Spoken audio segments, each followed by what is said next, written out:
All right, guys, one of my favorite segments, sleepers and busts. We'll be running through these for every position to make sure our viewers are well prepared to win their leagues. Germs, give me your best sleeper, whether it's because of value or you just see something in one of these guys that's going to really break through this year. All right, so this guy I usually tend to hate on in our fantasy league. Clacky loves him. I'm gonna go with Matt Ryan. You can say, he lost Julio, big targets, the tight end, but he also gained Pitts. And I called it the other day, Pitts was gonna get double-digit TDs, so might as well put my man Ryan, Matty Ice up there with some. He'll put up more than 30 touchdowns. Ooh. I think he's gonna have prediction. a good year. 26, 2 years in a row. Right? I was when I was thinking about this division, and obviously, Bucks are Bucks champions. But besides them, it's pretty wide open. I don't see the Saints looking too great, and I don't see the Panthers seem to be in some type of rebuild. So I got them digging deep and putting a little effort, and I actually have Matt Ryan lighting it up this year. He's not getting any younger, and it seems like this is it. It's make or break time for him. And that's I'm rooting for him. A lot of people thought that they should have gotten QB in the. I did. If we go back into videos, I'm pushing for them to get one of the rookies. Right. You wanted to get like Lance or somebody to build around. Yeah. But now it's like some people had them trading down and getting JC Horn. Yeah. Yeah. Those some people. Yeah. Mike, who you got somebody that you think people are sleeping on? It's going to come out and win some championships for some people. 100%, man. It's Ryan Tannehill. It's not even a question for me. Ryan Tannehill is, in my opinion, the most undervalued quarterback in fantasy. He took over, I think, in week 10 in 2019. From week 10 to week 17, I think he was QB6. All of last year, he was QB7. He's had zero to work with outside of Derrick Henry and, the emergence of A.J. Brown last year. And the guy just produces.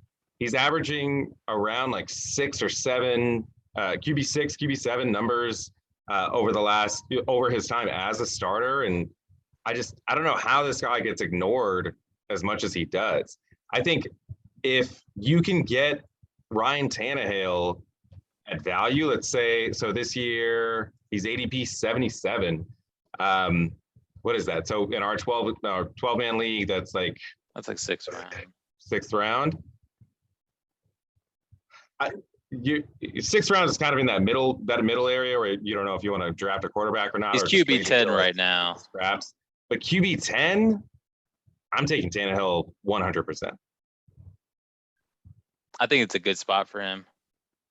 Like it's I guess there's always some skepticism because he's never produced the way he did last year. I mean, 33 touchdowns. He's never efficiency wise, but like Titans, he's been pretty consistent. I'll give him that. 33 touchdowns a year ago. The closest he got to that was in 2014, 27. I think it's the efficiency that people love. Since he's gone to Tennessee, but I guess people are still kind of skeptical because he hasn't put it together for that long a time. And I get it. Like I was skeptical too because after 2019 it was a small sample size, right? Like we can't just go based off 7 games. Yeah. But he's played every game in 2020 and he's still getting the same kind of numbers. Like at this point it's been like 25 games that he's been doing this. There's no reason to doubt him anymore. Yeah. No, I agree. Yeah, so QB 7, he ended the year last year. He's being drafted at QB 10. I'll take Tannehill at QB 10 in a heartbeat. Yeah, I mean, and he just got Julio Jones. I don't know how much that helps. I think it helps. Yeah, that's a big target. No, as far as I mean, he's huge. If that's Healthy what you Hooper. mean. All right, so I'm going Trevor Lawrence. Okay.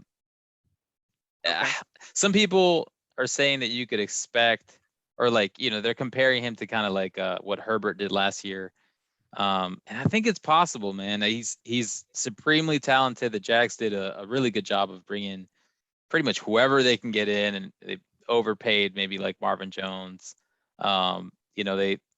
They way overpaid in a draft pick for Travis Etienne, someone he's very comfortable with. I'm not saying that, the Jags are going to get like a ton of wins. I just think he'll do just enough with his legs. Got to assume they'll probably be trailing in most games. I think he's worth stashing, as a second quarterback, like late in the draft. He's probably going undrafted in most leagues, if not, somewhere around that 12th, 13th round or whatever. But I hate giving up a lot of my like do's and don'ts, because I really believe, I hope that I can stash Lawrence, because I think he's a guy who, 20 fantasy points is going to be pretty achievable for a guy who's going to be trailing, who is known to run it in, in the red zone. He's got a cannon. I don't know. Like I see a lot of Justin Herbert. He's going quarterback 15. So You should probably start doing this show with two guys who aren't in your fantasy league, because now I'm just gonna snipe them. I think it makes it, a little bit more challenging for sure. But I enjoy the challenge. If one of you guys drafts Trevor Lawrence, what's going to change? I already hate you. Definitely not drafting Lawrence. All right. So who else are you not drafting, Germs? Who's your biggest bust? I mean, he's actually my, stay away from him guy. So it worked out perfectly. Perfect timing.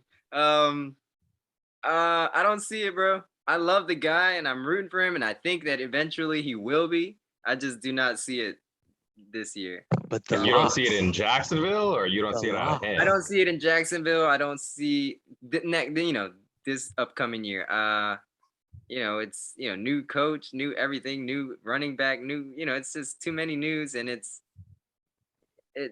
just, I feel like it's gonna be overwhelming. They didn't look that great last year with Minshew, that has huge balls, which is, what more can you want from a QB, a leader like that? I just, I don't see it. Yeah. I think the Jaguars are going to continue to struggle. You do bring a good point with the garbage points. I think he's going to be forced to run. Yeah, I can see that. I think he's going to show that off. I think he's going to have some like Colin Kaepernick, like gazelle running across the field, running away from those lion linebackers. Like, I think, and I don't know. I mean, Marvin Jones is a producer. Laviska Shenault is a very exciting weapon. Travis Etienne, James Robinson, with the Carlos Hyde is in there. Still got DJ Shark. I don't know. I see Tim Tebow catching 30 touchdowns. I see, no, I'm just kidding. No, I think it's him and Chris Manhertz are maybe the greatest tight end duo of all time. Who? Chris Manhertz, their other tight end. No? Okay. You lost me. Oh man. Who's your biggest bust, Mike? So I'm not gonna call him a bust. But somebody I'm trying to stay away from is Kirk Cousins. I think that last year was a bit of a mirage. We were talking about the efficiency of Ryan Tannehill and how he can't keep that up. And I don't believe in that. But like, one guy who I don't think can keep up the efficiency that he had was Kirk Cousins. He's a year older. He's never been that efficient in his entire career. If you're looking at his stats, his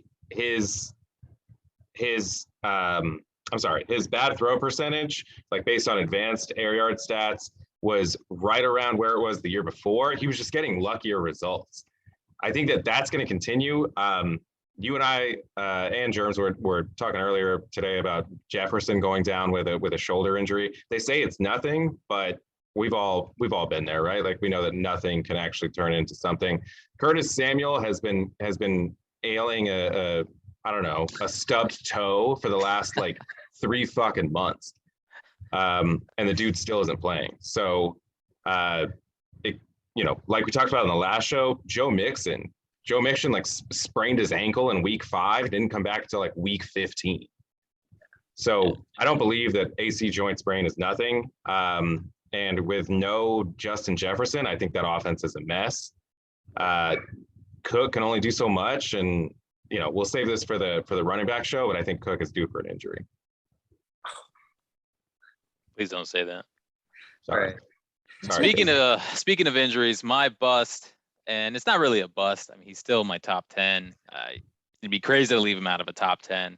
This is more of like kind of someone I don't think will be as good as people are saying. He's being taken as QB3. That's Kyler Murray. Surprise, surprise. I traded for Kyler Murray like a third of the way in, and he kind of kept me in the fight for most of the year, but got hurt. He got a shoulder injury himself, and his performances down the stretch against some tough defenses were not very good. I have him as QB7. I think their O-line is overrated. They have a lot of big names, big contracts. They haven't shown the ability to really run the ball in the traditional sense with running backs. Kyler improved a lot in year 2, and I think a regression is going to happen. He jumped from 4 touchdowns to 11. I think that number goes down. He was sacked only 27 times a year ago. Obviously, he's extremely mobile. I think a lot of that's lateral. I mean, I watched a lot of Cards games, and it was kind of brutal to watch. Like, there's a lot of running around, but it's not very in a straight line. From week 12 to 17, he got over 20 points once. That did me in, and I think that's why I have this pent up anger towards him. But yeah, I think it's more of a gut feeling thing. Sounds like an emotional call. Yeah, I'm a very emotional person. I might be a little broken. I might be a lot broken. But 24th out of 32 teams as far as strength of schedule coming up, not great. ADP 32, that's what, 3rd round or whatever it is. I'll consider Murray, I think, if he falls to about the 6th round, but no earlier than that. So that's my reasoning for why. That's probably not gonna happen. He's in a tough division, man. Yeah. Niners, Saints, or I'm sorry, the Seahawks, the Rams. Yeah. So you're a numbers guy, Germs. You're a feel guy, gut feeling guy. What do either of you agree with me? You think it's a guy that you should kind of stay away from if he falls, or he, I mean, QB3 is where he's being taken right now.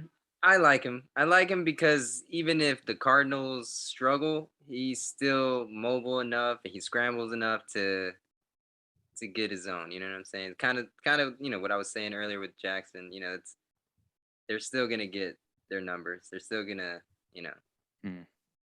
Yeah, I'm a little torn. I'm with Germs on that. I think that the lack of an established running game actually kind of helps Murray, because that means that they're going to run a lot more like QB runs. Like, they're going to see some QB draws. He's going to scramble a lot more. They're going to throw the ball more. That would actually help Murray. But where I fall off with Murray is, and it sounds bad, but it's his size. Like, I don't think that he can continue to get hit the way that he does and bounce back. He's not Cam Newton. Like, what's he? He's like 5'10". Like, Imagine you or I getting hit by Aaron Donald and like Nick Bosa 8 times a week. Like, yeah. I'd be in the ICU, dude. Like, yeah. So the big step forward was the sacks and not getting hit. I mean, so often he is spiking the ball, he's throwing it away. or he's passing it laterally to Edmonds or Fitzgerald, or He's quick. I mean, he can continue to do that for a certain amount of time, but yeah. And that's why I saw, right, especially if he, keeps getting hit, and I think that wear and tear, and I think that, look at Lamar Jackson. I mean, he was crazy when he came out, QB1 by a mile a couple years ago, and like we talked about it, like in our other video, like he's kind of been figured out a little bit, and it's, bring pressure, bring guys, hit him so that he won't want to run. Same thing happened with Cam, like someone just said. Like I think that regression is going to happen in 2021.